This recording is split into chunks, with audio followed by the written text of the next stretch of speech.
Estamos de volta. Hoje participando a fisioterapeuta e professora do curso de fisioterapia da PUC São Paulo, Juliana Schulze.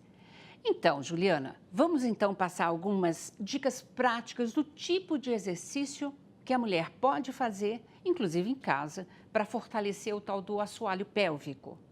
É possível? É possível, sim. Eu queria até deixar bem claro, né? Porque o que acontece? Quando a gente trabalha algum tipo de exercício, para que ele tenha efeito, ele tem que ser específico, né? Então, vou dar um exemplo. Se eu sou uma nadadora, é importante que eu faça musculação? Mas eu preciso treinar na piscina, porque eu preciso ser específica para aquilo que eu estou querendo melhorar. Tá. Quando a gente fala de assoalho pélvico, a gente tem que. Porque muitas pessoas falam, eu faço yoga, eu faço pilates, então eu já trabalho o meu assoalho pélvico. Com certeza, essas são modalidades que tem aí o assoalho pélvico como um dos componentes, mas elas não trazem um treino específico. Então, quando eu tenho incontinência urinária, incontinência fecal, por exemplo, eu preciso fazer exercícios que trabalhem especificamente esses músculos. Depois eu consigo integrá-los ao resto do corpo. Isso é um trabalho que eu faço, por exemplo. Tá. Eu acredito que existem conexões do assoalho com o abdômen, com o tronco, com os membros inferiores. Trabalhe isso especificamente. Você quer fazer uma prática? Quer que eu faça uma prática aqui ao vivo para o pessoal? Nossa, com certeza. Então vamos lá. Então vamos ver se a gente consegue. Eu acho que um exercício bom para a gente trabalhar é a gente perceber aonde é que está e como é que funciona esse assoalho pélvico, tá? Então eu vou pedir para que todo mundo sente numa cadeira com os pés apoiados no chão. Então não pode ficar com o pé solto. Tá. Tem que sentar.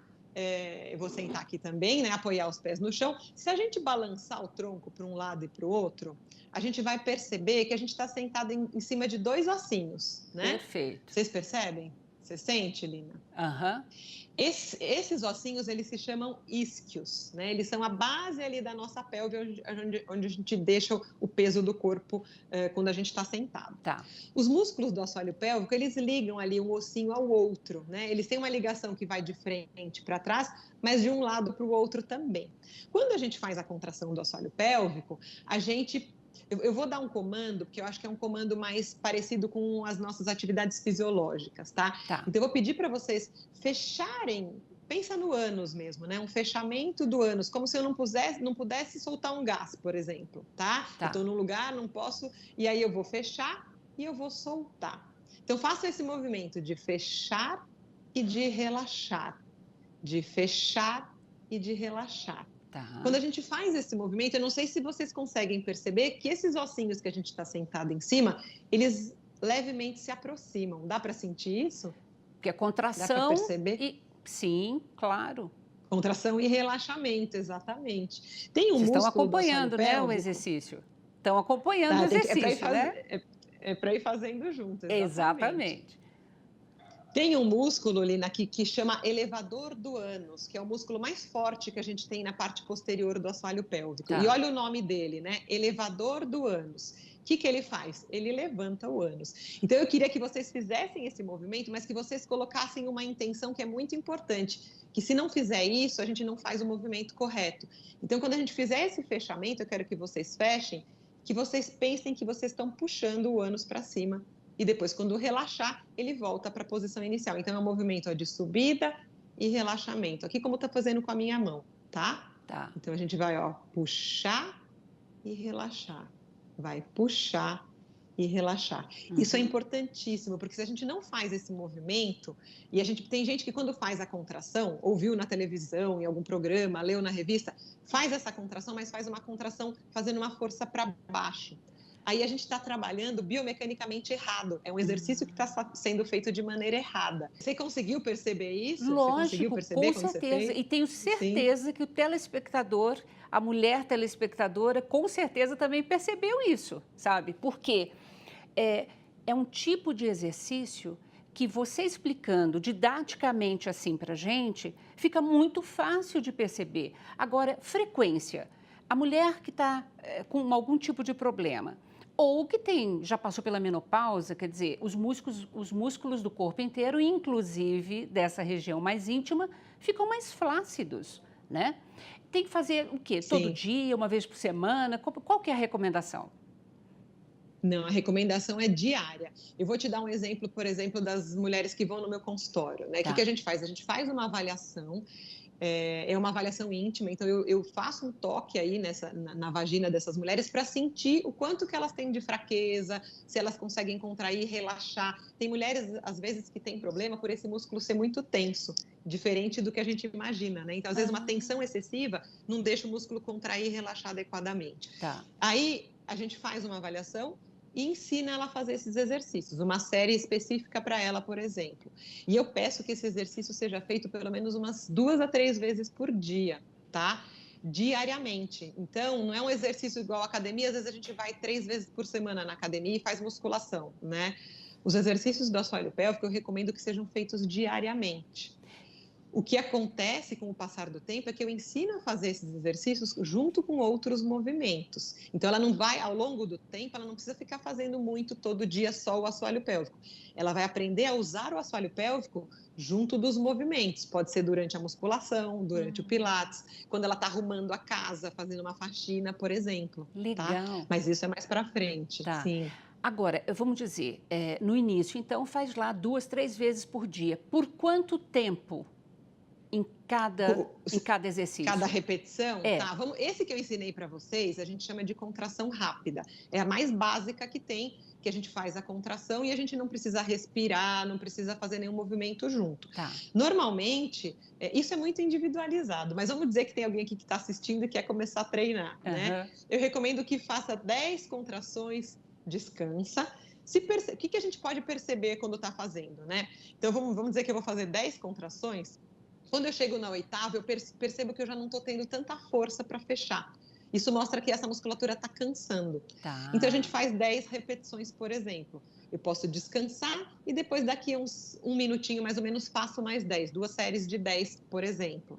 E aí eu faço isso à tarde e à noite de novo. Tá? Então, normalmente, no início, pelo que eu vejo no meu consultório, pelo que a gente vê nos trabalhos publicados, as mulheres têm fraqueza dessa musculatura. Então, fazer 10 repetições bem feitas, para quem está com muita fraqueza, pode ser difícil. Então, a gente acaba, é o que eu te falo, né? O ideal é que seja feita uma avaliação individualizada. Claro. Mas para quem não tem acesso a isso e quer brincar de começar a contrair para ver se consegue perceber alguma melhora, 10 repetições, percebendo que está fazendo corretamente. Então, tem que ativar e relaxar, né? Tem que sentir que esse movimento está sendo feito de maneira correta.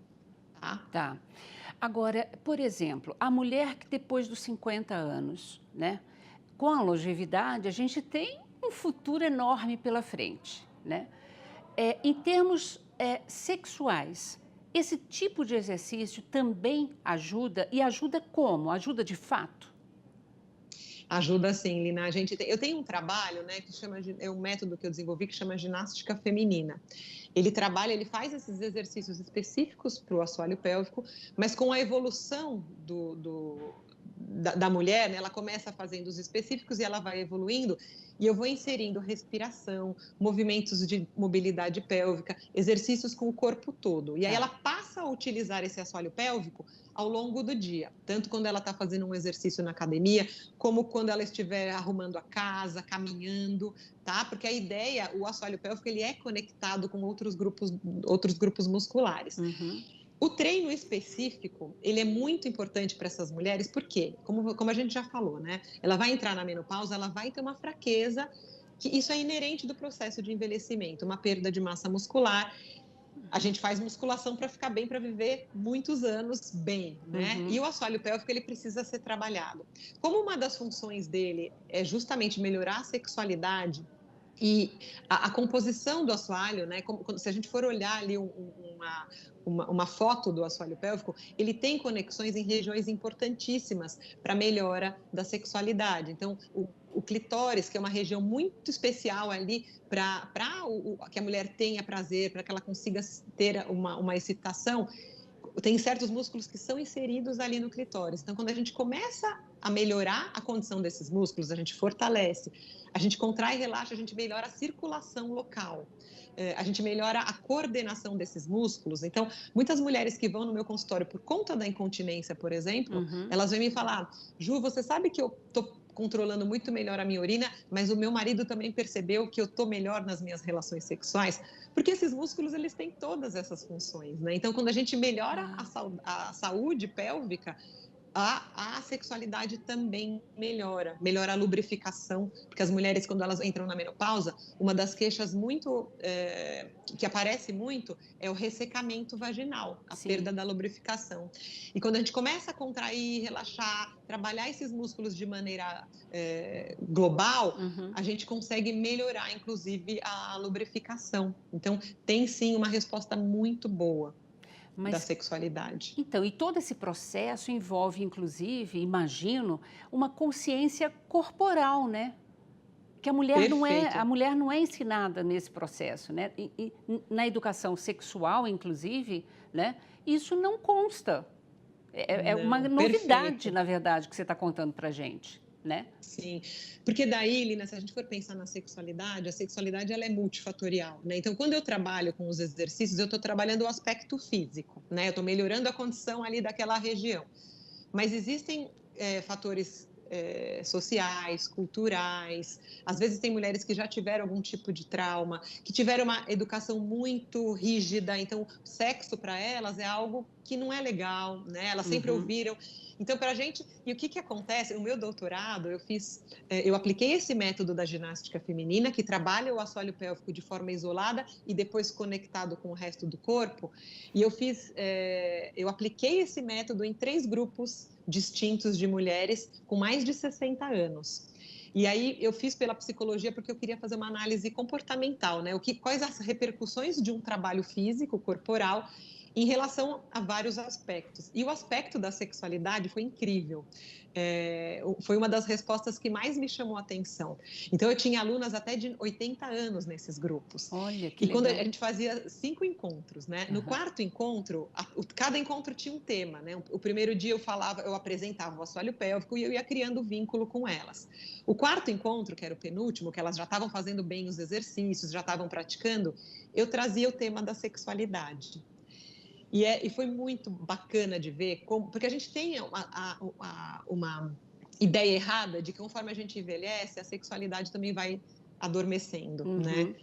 E não é isso. Elas mostraram, assim, conforme elas foram trabalhando o corpo, foram criando um vínculo comigo, foram criando, na verdade, confiança entre elas, porque eram grupos de mulheres, elas começaram a trazer as questões da sexualidade de modo muito interessante. Então, muitas delas falavam, olha, eu estava ali, elas, né, eu estou só contando mais ou menos o que aparecia, mas era como se tivesse adormecido, e quando elas começaram a trabalhar o corpo e falar sobre isso, aquilo despertou.